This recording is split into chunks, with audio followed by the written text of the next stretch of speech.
Yo, what's good, Facebook? This is your guy, Salam, and today we in the backyard.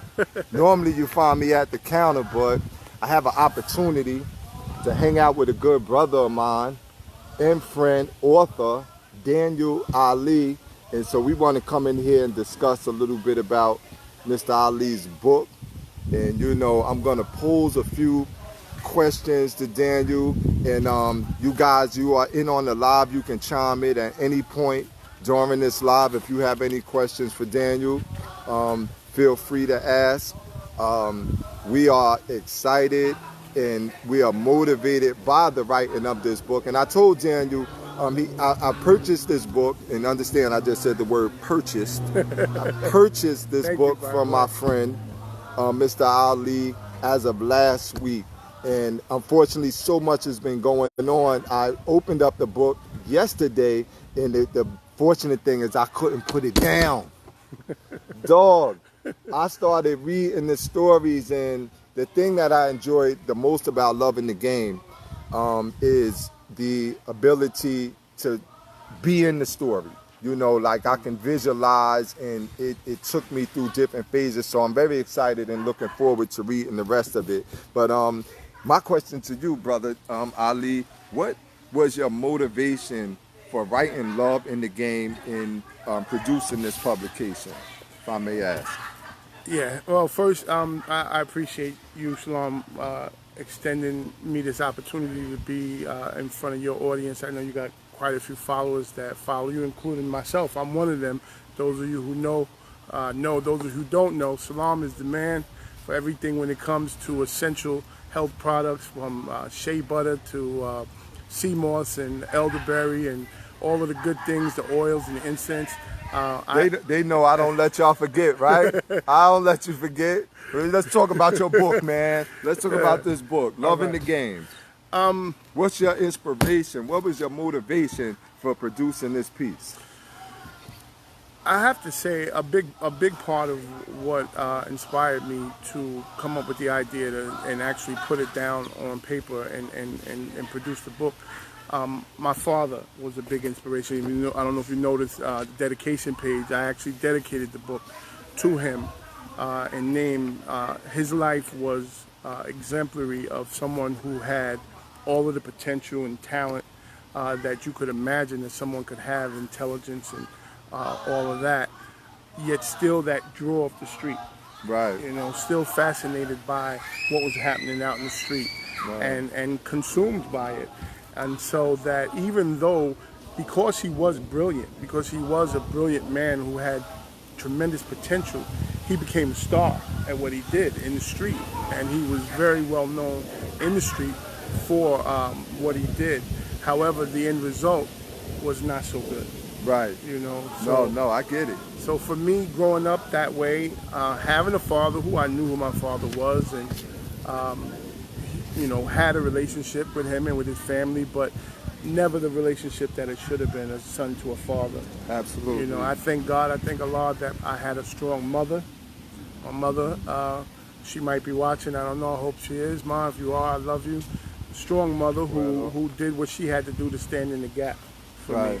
Right. And be a father and a mother, which is not easy for a woman, particularly when young men, when we get to that age, 13, 14, 15, we start feeling ourselves a little bit, and it becomes even more difficult. But she did the best she could, and she did a great job with it. But I would have to say my father was a big influence, a big inspiration for me in that. And then growing up here and knowing so many people here, and my experiences with other people in my family and friends in the street, and seeing how that life went. And wait a minute. I don't want to take anything for granted. I know, but my audience may not know. Where did you grow up at?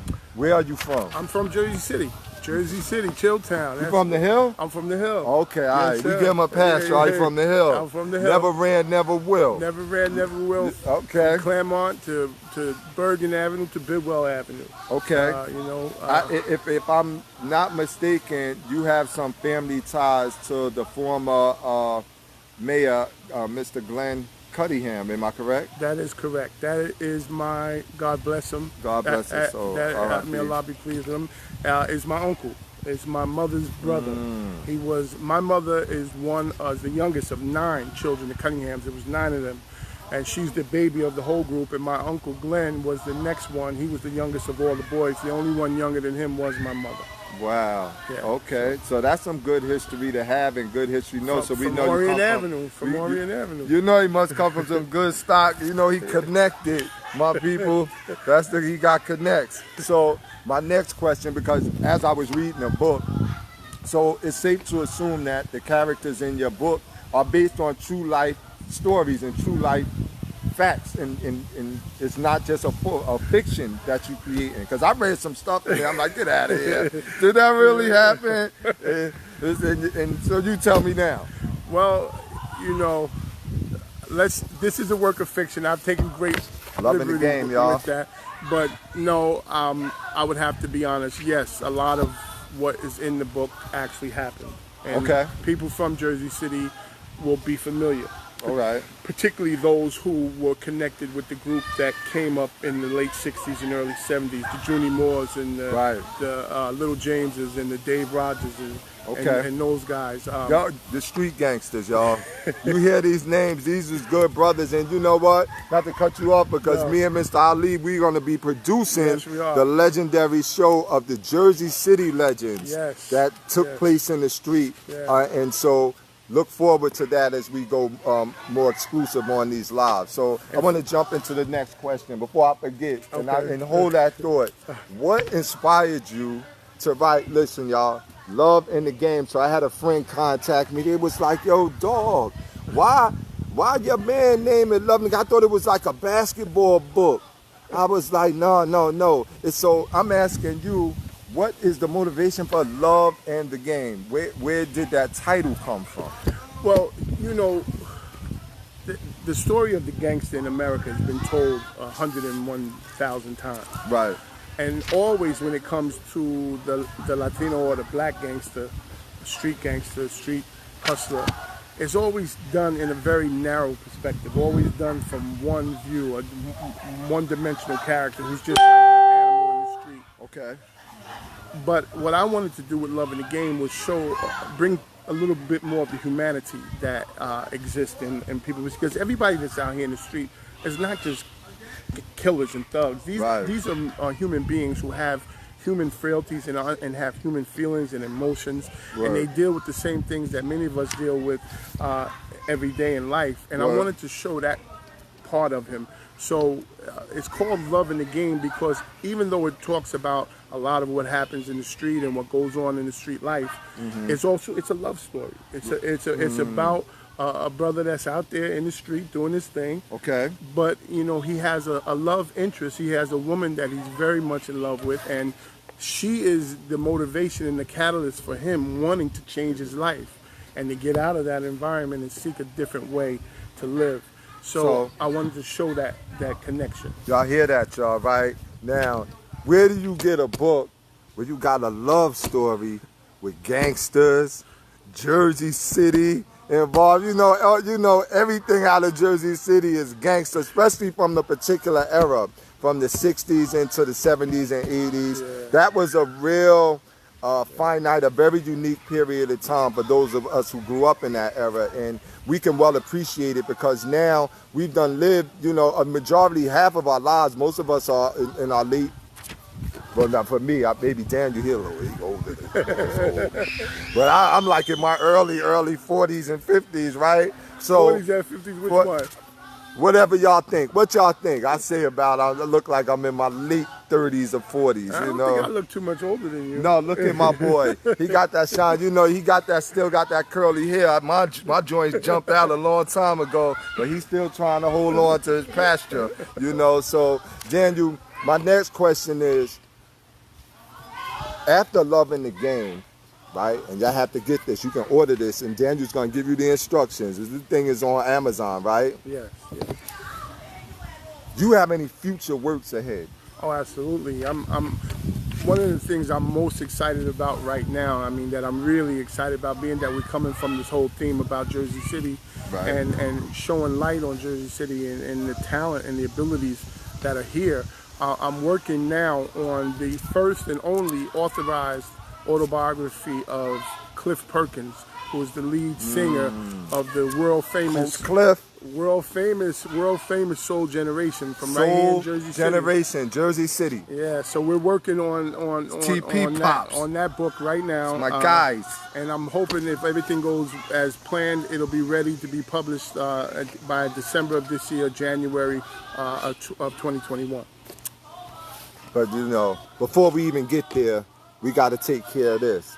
See, any of you who follow me on Facebook, y'all know, and I'm gonna come to your questions. I see you, Qua. I'm late. He writes the book. Yes. That's Perkins' family. Yes. Yeah. He related to Tone and them. That's my people. Those yeah, is no people. Doubt, no doubt. Good stock. Yeah. Good genes. Right?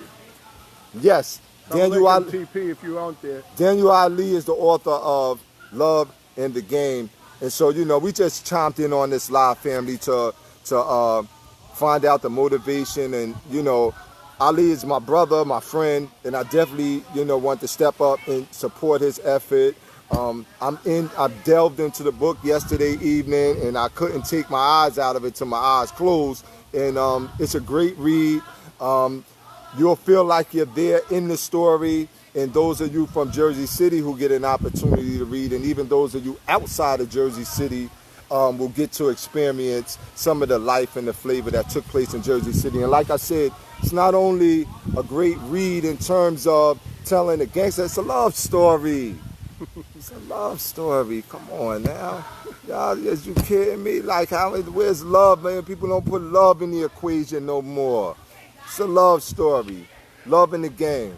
You know, it's funny that you mentioned that, because I do know a lot of people who are not from or not familiar with the elements that we're dealing with don't realize that the street life or the hustle is often referred to as the game. The game. So the game. That's consequently where it's love and the game, because it's dealing with being in love but still immersed in the game, in the street life, in the hustle.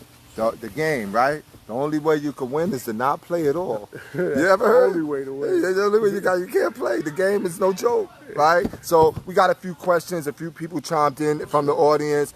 Yes, my homegirl Talonda Griffin Ross. Hey, peace. Talonda, what's going Qua on? Howard, right. All right. Qua said, yeah, I know Ali. Yeah, absolutely. Yeah, you what know, you say about PS20? Right, what you said about PS20. Part of the PS20 family, that's right. The PS20 family, right. My daughter goes to PS20. Yeah. Okay.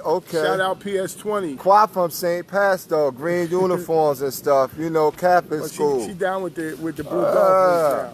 Yeah, okay, well, she switched over. You know, Qua said she's going to save that money. She ain't trying to spend no money for no grammar school education. Our parents was about that life. They wanted the kids to shine, and they did a great job by us. Well, I'm looking forward to your next publication. I myself look forward to working with Daniel, as some of you may or may not be familiar, that I, too, have wrote a script. And I'm going to drop my drink pretty soon. And I'm waiting for the perfect time. And see, I'm about time, and I'm never in a rush. Never in a rush. And when it drops, you know, me and this brother are going to go on this journey, because it's rare that you find, I won't call it rare, let's say this. It's a beautiful thing when you can find people you can hook up with and make things pop. Y'all can bring your dreams into fruition, and it's tight, all right? So I'm looking forward to doing work with Daniel. I might have him take a look at my joint, edit it, get his opinion on it before I drop that drink. But meanwhile, we're going to stay promoting love in the game. Mr. Daniel Ali, great cover. Where does the cover inspiration come from? Well, the work it was actually done for me by a young lady named Laura from Kosovo, right, in Europe, and she is a graphic artist that I came across. She works for a company called Fiverr, and I came across her. I had the idea of the image.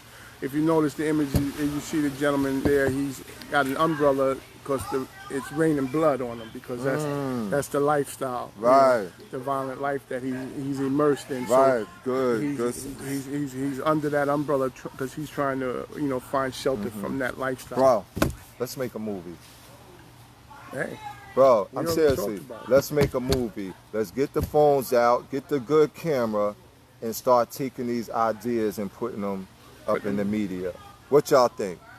You think we can do it? You think we can pull this off? Right? I think so. I think we can. I think we can pull it off.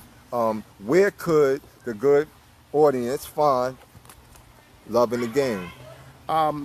It's for sale right now on Amazon. It's on Barnes & Noble. It's on Google Play.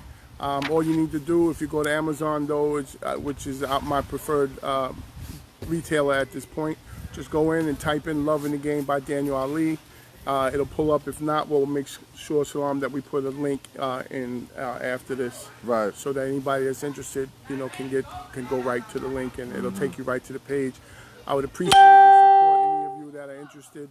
I've been getting a lot of good feedback from a lot of people. The reviews have been really good so far, and I'm encouraged. I'm excited. It's an opportunity to show people that Jersey City does have talent. That there's talent here. There's a lot of rich history here. A lot of people who a lot of people don't know about, but who should know about, particularly these younger people in Jersey City today, need to know the history of where we come from. People like my Uncle Glenn, right, and the work that he did. Because it's not just about the street. I don't want to seem like I'm glorifying the street life. In fact, we know that that's not the way to go. But we do understand why so many brothers get caught up in that lifestyle, but we understand that that's not the way to go. But at the same time, those brothers that are out there, these are not individuals that are stupid or dumb. These are brilliant young men in many cases. They're very intelligent, and they bring that intelligence to the only field that they have available to them. That's when you bring in the people like the Jamaican Jeffs and the Junie Moores and the Dave Rogers and those brothers, even the brothers in the later times like Peter Barnes and those. This is what it's about. These are brilliant young men who could have, given the right opportunity, done a lot of different things, but just didn't realize that they had what it took to get those things done in this society. So hopefully, nobody will take this as a glorification of that lifestyle. In fact, it's to show you what not to do, because I look at my father's life for what it was, and I can do it without any, I don't feel any kind of shame or embarrassment about it, because he was a good man. He did the best that he could do with what he had to do to deal with at the time. But, I saw the end result of his life, so if nothing else, his life was an example for me of what not to do and how to steer clear of those traps and those pitfalls. So hopefully that's what you'll get from it. Hey, listen, Facebook family, it's always my pleasure to bring and share with you guys the things that's great going on in my life, the great people that's going on in my life. And that's what I did today. I brought to y'all my brother, my friend, author of the Love in the Game, Mr. Daniel Ali. Again, a great read, love story, gangster, chronicles Jersey City, Jersey stand-up. And I definitely want you guys to be able to go out and support my good brother, because we all we need. The hashtag, Buy Black Rampage, selfism, and let's stay promoting and pushing our efforts towards making us a success. So Mr. Ali already gave it to you. Amazon. What's the other one, brother? Barnes & Noble. Barnes & Noble. Google Play. Google Play. It's out there. It's on all the platforms. It's out there. You see it? Love in the Game is on all the platforms. That's all we need. Just give us a chance to get in the game and watch us shine. Listen, Facebook family and friends, share this drink right here with your brothers and sisters, your co-workers, your neighbors. Love in the Game. Y'all know where I'm at. I'm still at 155 Sterling Avenue. We are open. We're back in business. I'm still doing the pull-up on the curbs. Still the CMOS boss. Still elderberry syrup on deck. Oils, incense, lotions, body. You already know the deal. So this is your guy, Salam. I'm with the good brother, Daniel Ali. Is anything else you want to chime in, Mr. Ali, before we pull out this deck? I just wanted to say to all of my friends and my family who have been extremely supportive of me, I want to say thank you for buying the book and for reading it and giving me your serious, honest critiques, which have all been so positive. I want to say big shout out to my sister, Nikki Taylor. That's my girl. Without her, a lot of this wouldn't have been possible. She put together all of my promotion. She's been helping me to get she's actually been instrumental in helping me to get out there where I'm going to go through some processes with actual publishers to possibly get picked up by a major publisher. Major. So I'm thankful for her for that. To my mother for all of the things she's done for me, and my Aunt Elaine from Jersey City. Auntie Elaine was chatting. The one that had you at the house doing work the other day. The one that had me at the house doing work. That's the right. day. Put him to work. Put him to work. He's still spry. It's always it's an honor and a pleasure, and it's a labor of love.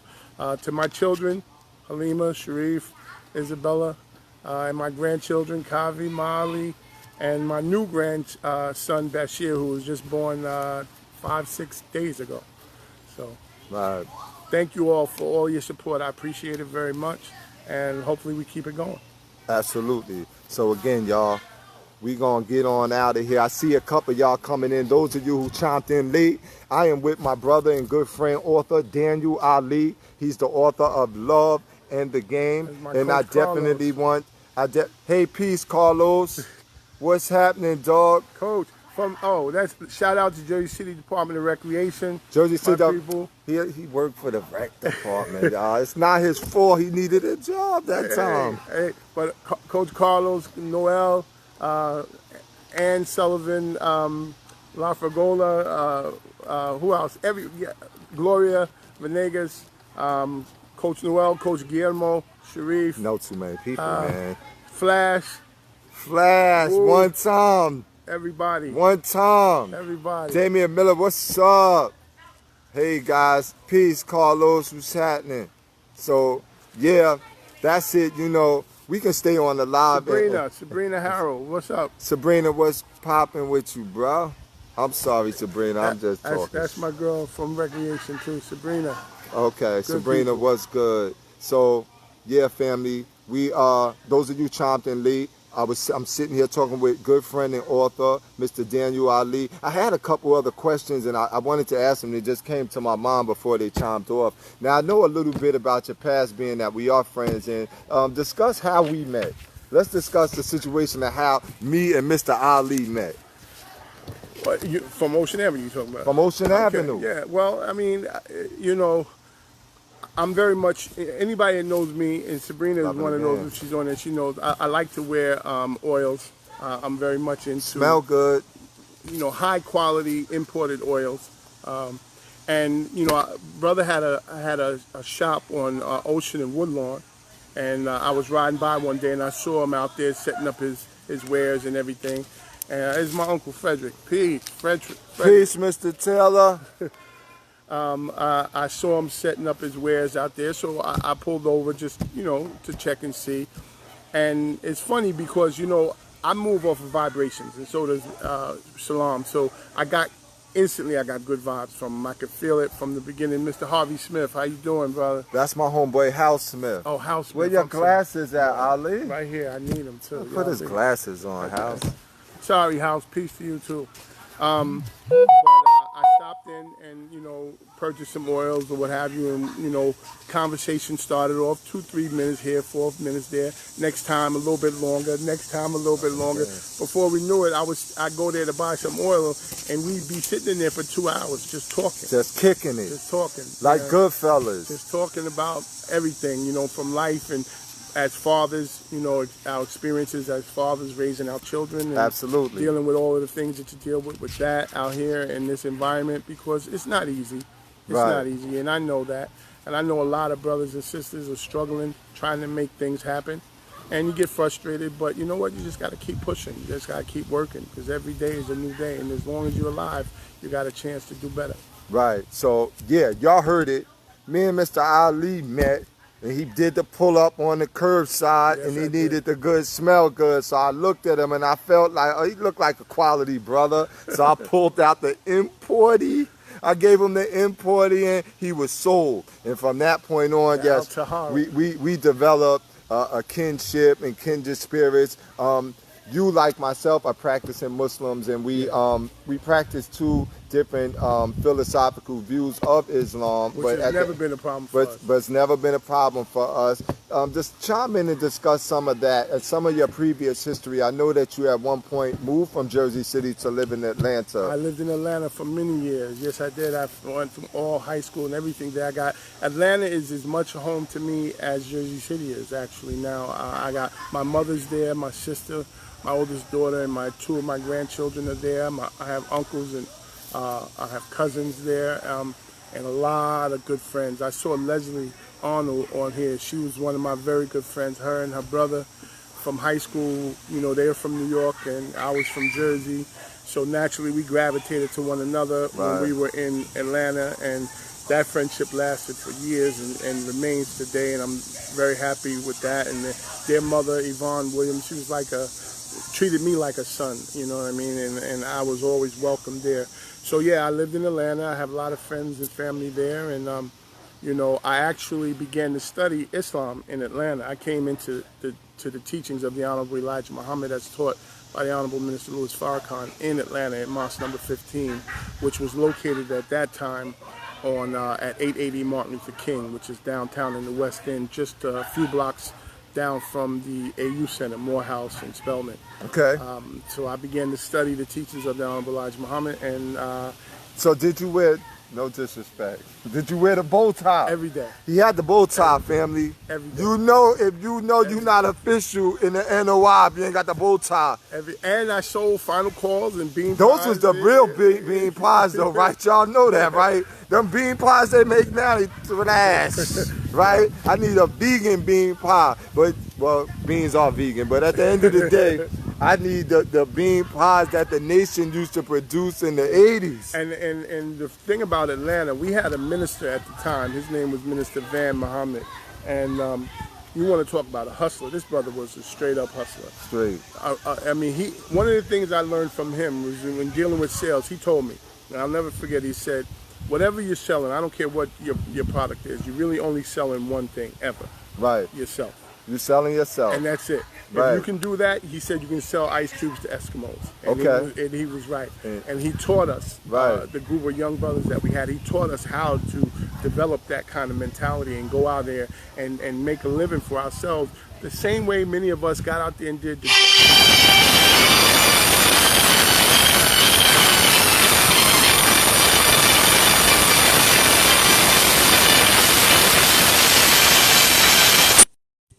Hello?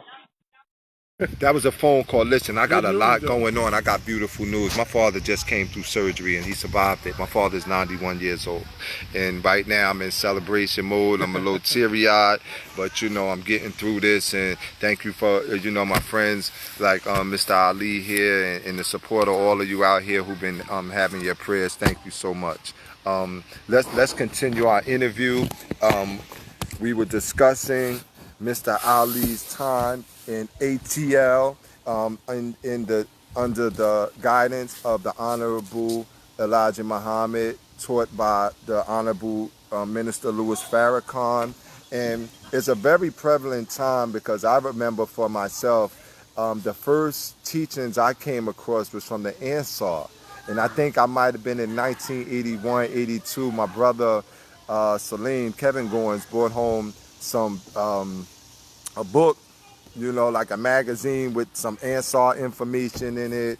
And, you know, I read about it, but I sat it down. It wasn't something that piqued my interest, but what I thought was dope, I was like, well, damn, at least it's the image of some black people now as prophetic and spiritual and holy people. You know, it was a great change from what I had learned in Catholic school or what I have seen on television and so on and so forth. So, you know, that experience for me led me down several paths of wanting to know more and getting to the knowledge of myself. So walk me through that part of the journey from you. What led you in the direction of the Nation of Islam to get involved in the movement? Well, I think, you know, I was fortunate that I was still very young. I was only, I believe, 22 when I turned to the truth as given by Minister Farrakhan, or as we say, called us out of darkness. I was at a point, I was at a point where I just it could have gone bad for me. Right. You know, I was at a crossroads in my life, and I was becoming a father for the first time, and I was in a position where I had to, if I made the right decision, I could be okay, and if I made the wrong decision, it could have gone the other way. Right. And so, again, my father's life had a tremendous impact on me, and the decisions that he made that led him in the course that he went in, which was full throttle in the game and the drug culture, and what that, you know, ended up for him being dead at 42 years old, you know, never having seen even one of his grandchildren, leaving, you know, many people behind him to mourn his loss and his passing, and so much unfulfilled in what could have been and should have been a very productive and positive life. So those experiences weighed heavy on me, and I had a strong backing from my mother and my family members. So I had what was there in me, you know. So when I heard the message of the Honorable Elijah Muhammad, it illuminated things for me. Right. And it animated me, because it put me on the course to moving positively. Right. To recognizing that, you know, whatever my condition was and whatever the causes of it were irrelevant, because I was responsible to change it. Also, I know, real briefly, you had a stint when I guess you moved back to Jersey, Yeah. and you worked for the Departments of Correction, Yeah. In Jersey City, or Kearney, Yeah. well, Yeah. Kearney, Hudson County Corrections. Tell me about that experience. That was a tough period for me. It was tough for me because by the time I did go and start working at the Department of Corrections, I had already began to study Islam, so I was already a Muslim. So it was difficult for me to buy into the philosophy that a lot of them taught and teach in corrections and in law enforcement in general, where black and Hispanics are viewed as subhuman. And they're all pieces of crap, or they're inmates, and you know, a lot of the, you know, this is the mentality that a lot of people feel that they need to be able to go into that environment and be successful. I couldn't swallow that. I had a hard time with that. My father had gone to prison. My father had been in jail. Many of my friends, people I grew up with, people who I used to stick my feet under their parents' table and eat food, who I knew growing up were locked up and incarcerated in Hudson County Jail. So if inmates are all pieces of crap, then that means my father was a piece of crap. Right. That means that all my friends, and these are people who I knew were good people who I hung out with, who I did things with. And the only difference was that at a certain point I went left and they went right. Right. And that's how it ended up. Right. I get exactly where you're coming from, because I mean, I've been on the other side of law enforcement. I've been in the county. I was just visiting, guys. I don't do nothing. I never did nothing that I had no business doing to nobody who didn't deserve. No, seriously though, I met some great officers, and I knew brothers who. And didn't we actually have an encounter at some point? We didn't realize until right. recently? I observed you because in jail, prison, and any place where the gates close and you don't have the freedom to walk or come and go, your greatest tool and gift in that place is observation. So you have to observe your environment. And I used to observe how Mr. Ali dealt with inmates and how they interacted with him on the basis of the way he gave man their humanity. You understand what I'm saying? Like he just expressed, he didn't look at the inmate as a piece of crap or someone who, deserves to be in here, so on and so forth. So yes, I got a chance to observe that. And I myself, whenever I had to go into them kind of places, I did my time and I bounced. I didn't make trouble for the correction officers. I didn't intermingle with all type of inmates. Like jail is a place where you put on ice, and it's a place for that you're gonna go in there and reflect, pray you get out and you make it home alive. You understand what I'm saying? Because a lot of people don't come out from these places. So, I keep that in mind. So you spent ample time. You went from Jersey City. You spent time in Atlanta. Tell us a little bit about your background in your education. I went all through high school, went to college. I went to Georgia State University. I went to Howard University. Georgia State, Howard University. See what education do for you? How you writing books? Let's talk about it. And so I come from a family of educated people. Everybody, just about in my family, are all college educated people. Right. Which was also it was paradoxical for me, I think I would say, growing up, because, I came from people that were educated and Wait a minute, he tried to get that off, y'all. He said paradoxical. Now come on, dogs. Like, my audience don't know what paradoxical mean, bro. What's the paradox now? Well, it was two conflicting points. All right, two conflicting points. On one hand, I had educated, well-rounded, respected, quote-unquote, upright people. Right. And on the other hand, I saw the street element. Right. You know what I mean? So I was exposed, and I think it was a movie. There's a movie that talked about it, and that really tells it to the heart. I think it's Bronx Tale. Talks about two educations. Loving the game. And which is what I had. I had the ability, I had the fortune of having two educations. Right. One in the classroom and one on the street. Right. So I hung out in the street. I was there. I can't lie.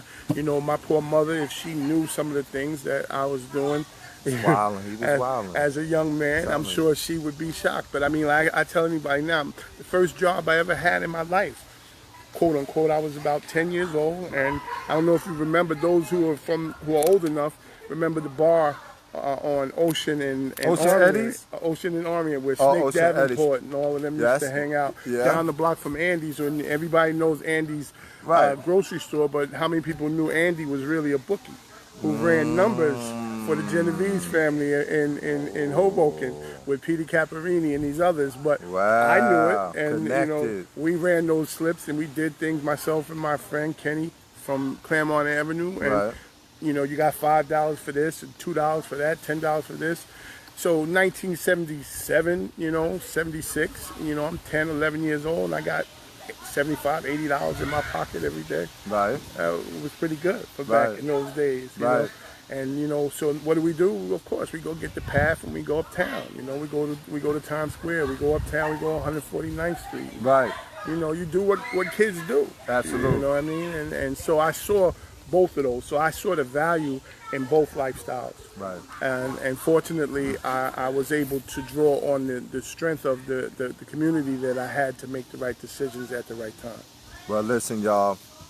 I am chilling with my big bro, my homeboy, my friend, Mr. Daniel Ali, right? Loving the game. This is the topic. We're discussing some of the background of my brother. You can find this publication on, what are they again? Amazon, Barnes & Noble, Google Play, Goodreads. It's everywhere. Goodreads. It's on all the platforms. It's everywhere, right? Loving the game. It tells you about the game and love. It's a love story, y'all. Street story and the love.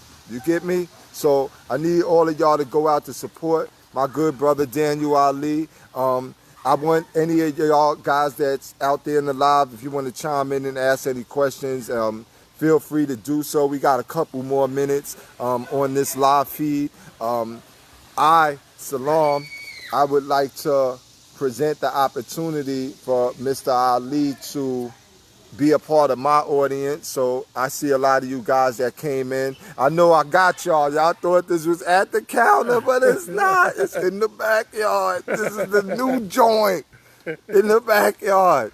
So we're sitting again with Daniel Ali, loving the game. I want you guys to go out here and support this, right? We just said it before. Buy Black Rampage. The hashtag. We all we need. Let's make sure that we get out and support each other. Hey, Mo, what's going on with you?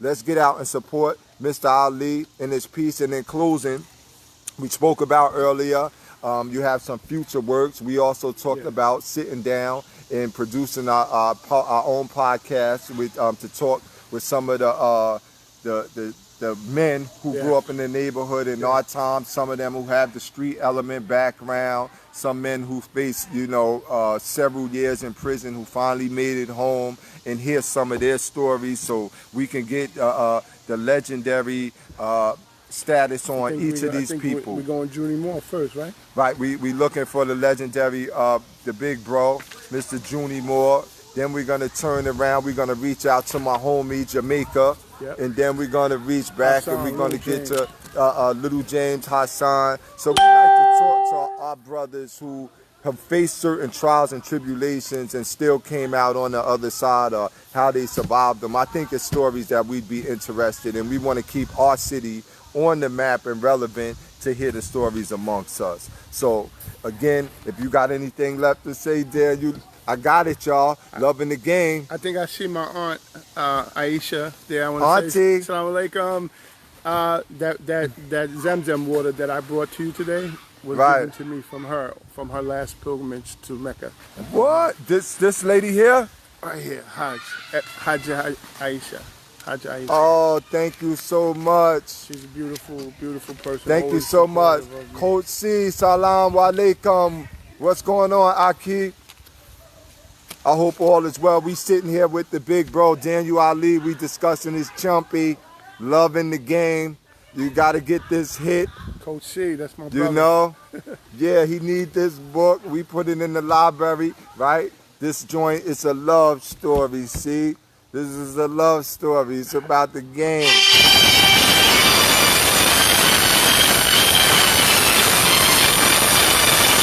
Right now because I got the good news already. So Shukran. we're gonna stay involved in producing those things that come out our spirit. Sister Aisha, Right. her brother is Blue Lovett from the Manhattan. From the Manhattans, he sang. Blue Lovett, the leader of the group. Do you remember? Let's just kiss and say goodbye and all that. Nah, he think I'm old like him, y'all. I don't know who these people be. I just grew up with New Edition, dog. Oh, man, it wouldn't I have don't been know no New what Edition you're if it talking wasn't for about. the No Manhattans. Manhattans or the Shy Lights and stuff. I'm not from that time. You dig? Don't bring me all the way to the senior citizen building without a care pack. You know what I'm saying? Listen, y'all, I see y'all still coming in, and hey, if y'all want to sit, we can sit here and go, because this is all me and Ali do anyway, is we talk smack, crack jokes, and when he get philosophical, I listen. I never get philosophical. I'm always in cut up mode, The only philosophy I got is at the counter. That's where I philosophize at. Right? Nah, seriously, y'all. The book is dope. And my girl Mo said her book is next, and we got you. You come on the live, Mo. You already know what it is. You Woodlawn. You from Woodlawn. Reach out if you need any help with getting it published. If you need anything.